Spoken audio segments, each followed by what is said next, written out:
मुझे जेल में ऐसी औरतें मिली, महिलाएं मिली, जिन्होंने रोते हुए कहा कि साहब मेरे घर से कोई देखने अब हमको नहीं आता है, हमको कोई मिलने नहीं आता है और हमको भी मालूम नहीं है कि हमारा केस क्या है, कहाँ है, किस हालत में। 28 साल ये व्यक्ति जेल में बिता चुका है और रिमिशन के साथ 30 साल, तो 24 साल के बाद तो वैसे ही इसकी जिंदगी खत्म हो गई। अब बचा क्या?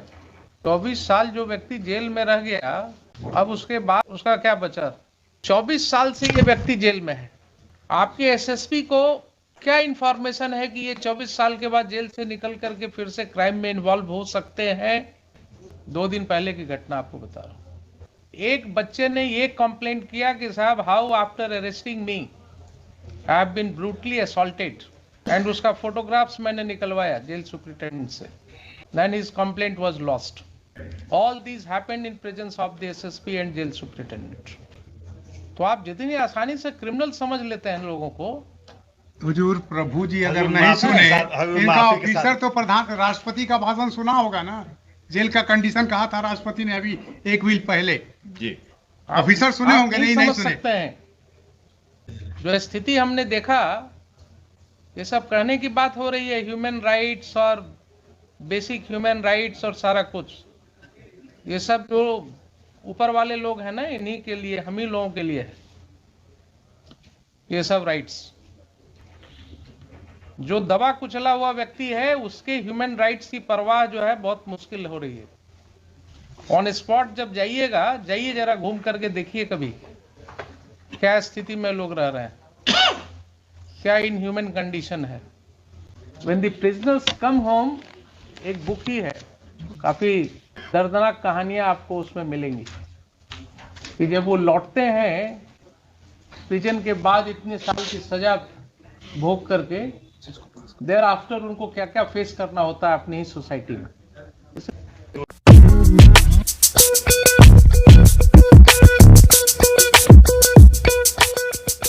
पहले तो जरा सा ब्रीफ फैक्ट्स दे दीजिए और उसके बाद तब आगे बढ़िए।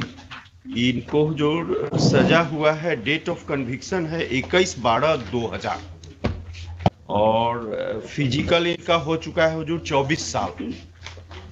फिजिकल विदाउट रिमिशन हुजूर 24 साल हो चुका है इनका। विदाउट रिमिशन 24 साल जी। और विथ रिमिशन? अब विथ रिमिशन हुजूर 30 साल हो गया है। 30 इयर्स जी। और इनको रिलीज नहीं किया जा रहा है हुजूर। राज्य दंडादेश परिहार परिषद की बैठक में पुलिस अधीक्षक के प्रतिकूल प्रतिवेदन के कारण असमय कारा मुक्ति का प्रस्ताव ये कोई रीजन है शर्मा जी? ये ऐसे कहीं रीजन दिया जाता है? क्या जानेगा कि पुलिस अधीक्षक का क्या प्रतिकूल आवेदन हुआ, क्या कंसिडरेशन है आपका? हाजुर काउंटर देख लेते हैं डिटेल। आपका पुलिस अधीक्षक फिर बोलेंगे तो बहुत सी बातें जाएंगी पब्लिक डोमेन में। आपका पुलिस अधीक्षक कोई काम करता है क्या सिवाय इसके कि पोस्ट ऑफिस के जैसा काम करता है? एक केस में हमने देखा कि एक चौकीदार ने लिख दिया कि ड्रेडेड क्रिमिनल है ये, यही रेमिशन वाले मैटर में चौकीदार ने लिखा कि he was a dreaded criminal, जबकि उस व्यक्ति के खिलाफ कोई दूसरा मुकदमा नहीं था। एंड वो रिपोर्ट ट्रेवल किया from officer incharge to SP, and SP ने उसको फॉरवर्ड किया, and then on that ground that remission was rejected. इसमें केवल हुजूर काउंटर जो दिए हैं उसमें हुजूर केवल 2002 का सर्कुलर लगा के और दे दिए हैं कि 2002। आपके पुलिस अधीक्षक के प्रतिवेदन की अब सैंक्टिटी नहीं रह गई है शर्मा जी। किसी को टाइम नहीं है अपना दिमाग लगाने का। ये तो ऐसे ही सेटिस्फाइड होने लायक है ये ऑर्डर। क्या है, व्हाट इज दैट? पुलिस अधीक्षक का प्रतिवेदन, कोई प्रतिकूल कुछ लिख दिया बिना उसको देखे हुए आपने उसको रिजेक्ट किया। केवल पुलिस। आप इसी तरह से रीजंस देते हैं क्या सबका रिजेक्शन का? 2 लाइन में बस लिख दिया प्रतिवेदन। पैराग्राफ नंबर 8 में हुजूर लिखा हुआ है, the SSP Muzaffarpur vide memo number 1070 dated. लगाया है इन्होंने? Has he brought it on record? जी ना, जी ना। तब total in application of mind, इसी को कहा जाता है क्लोज माइंड से आप काम करना। बोलिए, इसके ऊपर ही कहते हैं आपकी 10 केस प्रतिवेदित है। He is not convicted in those cases. Is it a ground can it be said to be a valid ground to reject his request for premature release? And that too to a person who has remained in custody for 28 years, actual custody. 20 में तो इनका हजूर conviction हुआ है। 2000 में conviction कभी भी हुआ है। 28 साल ये व्यक्ति जेल में बिता चुका है। 24 साल कह रहे हैं, 24 साल ये कह रहे हैं। 24 साल जी, और विथ और रिमिशन रिमिशन के साथ 30 साल। जी, तो 24 साल के बाद तो वैसे ही इसकी जिंदगी खत्म हो गई, अब बचा क्या? 24 साल जो व्यक्ति जेल में रह गया, अब उसके बाद उसका क्या बचा? सारा जो है सरमाइजेस एंड कंजेक्चर्स पर बेस्ड है आपका। Is it your policy that if 10 cases are lost, 10 cases are pending against him, then he would not be entitled to be considered for release? बोलिए Sharma ji. There is heinous crime, my lord. The bar, my lord, there are 4 types of bar enumerated in Roman 4 A, B, C, D, my lord. Yes, पढ़िए क्या First, क्या? my lord, prisoner convicted of heinous offence, ठीक है। such as rape, dacoity, terrorist crime, etc. These are the inclusive, my lord, not exhaustive. Not covered. Petitioner is not covered under this. He is convicted under section 302, my lord, and 302 is eligible for. prisoner who have been convicted for organized murder in a premeditated manners and in an organized manner. That is not your case. Professional murderer who have been found guilty of murder by hiring.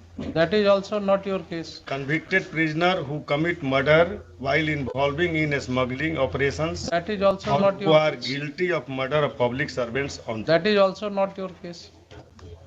एक So बात his case was not covered under the exceptions. ना, ये हजूर इनके जो record आप पर पहले ये मटेरियल है, इन चारों में से कोई एक्सेप्शन अप्लाई करेगा इनके केस में? नहीं वो तो नहीं हजूर करेगा, नहीं करेगा ना? नहीं करेगा हजूर। And that is not the एक बात reason. Hazur- That is not the reason provided by you for rejection. The reason is the report of Lord, SSP. apart these bar, my lord, apart from these, my lord, the report of the presiding judge, which is the statutory requirement, my lord, Mr. Sharma, please confine your argument to the extent my lord. of your grounds taken in the rejection order. You cannot supplement the grounds now. My lord. The ground stated by the remission board is only one, the report of the SSP. My lord. You cannot be allowed to add grounds to that. Show me that how his case is liable to be rejected under your policy. इसमें तो You just read ground out ये the बता 4 रहे हैं कि exceptions. Police report adverse है, So you read out the 4 exceptions. my lord. Show me that this policy contains any stipulation that if there are some cases pending against him as under trial prisoner, he would not be entitled for remission. दिखा दीजिए, you will succeed. नहीं, हम ये कह रहे हैं जो कि this is the bar, this is the bar. His case is not covered under that bar. हाँ, this case is not covered under that bar. Right. If the case is not covered under that bar, my lord, there is some other consideration, my lord. The consideration is, my lord, the one is the statutory requirement under the 433 itself, my lord, the report of the presiding judge, my lord. The second is the probation officers, my lord. The third is the police report, my lord, and other, my lord. इनके खिलाफ 10 मुकदमा लंबित है अभी, और इसलिए इनको अगर छोड़िएगा तो फिर से ये इन्वॉल्व हो सकते हैं क्राइम में। 24 साल से ये व्यक्ति जेल में है। आपके एसएसपी को क्या इंफॉर्मेशन है कि ये 24 साल के बाद जेल से निकल करके फिर से क्राइम में इन्वॉल्व हो सकते हैं? लिख दिया। ये तो किसी भी व्यक्ति के बारे में वैसे ही भी बोला जा सकता है।